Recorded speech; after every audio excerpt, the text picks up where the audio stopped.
large and swollen derriere. Shoppers had looked aghast as she shrieked in horror, puce with embarrassment, having realised what must have happened. Claudia had come hurtling out of the fitting room at the sound of Lucy's desperate yelp and, having rapidly assessed the situation, dragged Lucy towards the lift amidst mumbled apologies to the startled shop assistant, who stared gaping at the floor, dumbfounded. By the time they had made their way out of Selfridges and onto the heaving streets thronging with tourists and Saturday shoppers, Lucy had started to panic. With one hand on her lower back to support herself, and the other shielding her protruding stomach, she began to sob. Claudia, in full protective tigress mode, sharpened her elbows as she pushed and shoved, yelling, "Get out of our way! She's in labour, for Christ's sake!" at the top of her lungs, clearing a pathway for Lucy to follow along behind.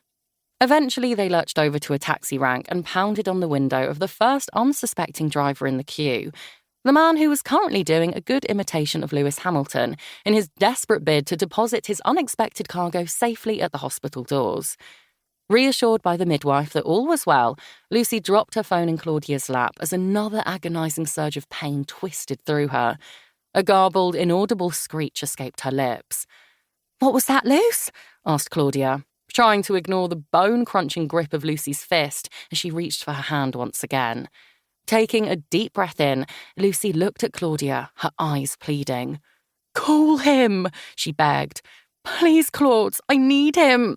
She tailed off as she closed her eyes and began to concentrate on her breathing. Claudia reached for Lucy's phone with her free hand. "Okay, Luce, I'll call him now.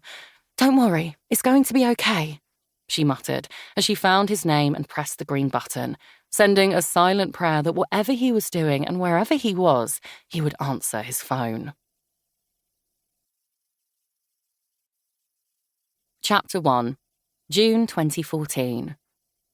"You have got to be joking." A wave of nausea rushed up the back of Lucy's throat. "Seriously?" she thought. "What is wrong with people? Is there no shame?" She peered again at her laptop screen and reread the post from her long-lost school friend Eliza Lungshom Delaunay. Even the name made her stomach squirm.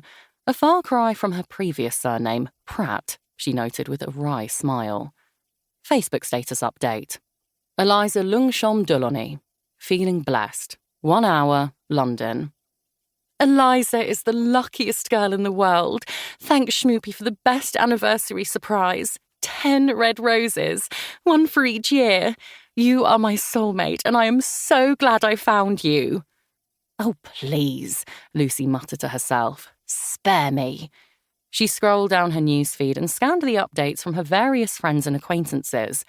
Lucy winced and swept her fringe away from her eyes, leaning closer in disbelief as she caught sight of yet another portrayal of blissful family life.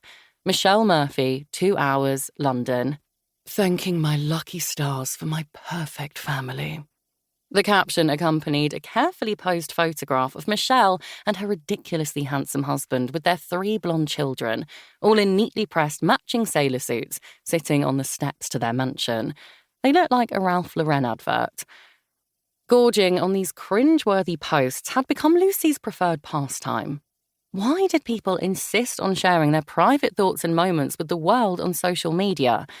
Her favourite of all time was from an American ex-colleague called Brett Davies.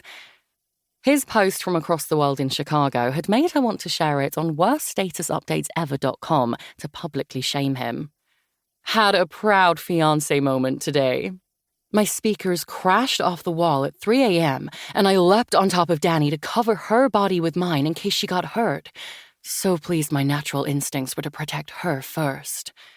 Lucy didn't want to look at these displays of sickly sweet marital bliss, but she couldn't quite resist the urge. She found them bizarrely intriguing. They were a bit like the traffic jams caused by cars slowing down as they passed the site of a gruesome accident. "I will never share sentimental crap like that on social media," Lucy vowed solemnly to herself, attempting to shove aside the familiar sneer that popped into her mind that she may never get the chance. She wondered briefly if there was something wrong with her, if she was missing some kind of romance gene that would turn her into a simpering fool like Eliza or Brett. Perhaps all the romance-free years that fate's hand had dealt her had tarnished her tolerance. Or maybe, the cynical voice of reason suggested,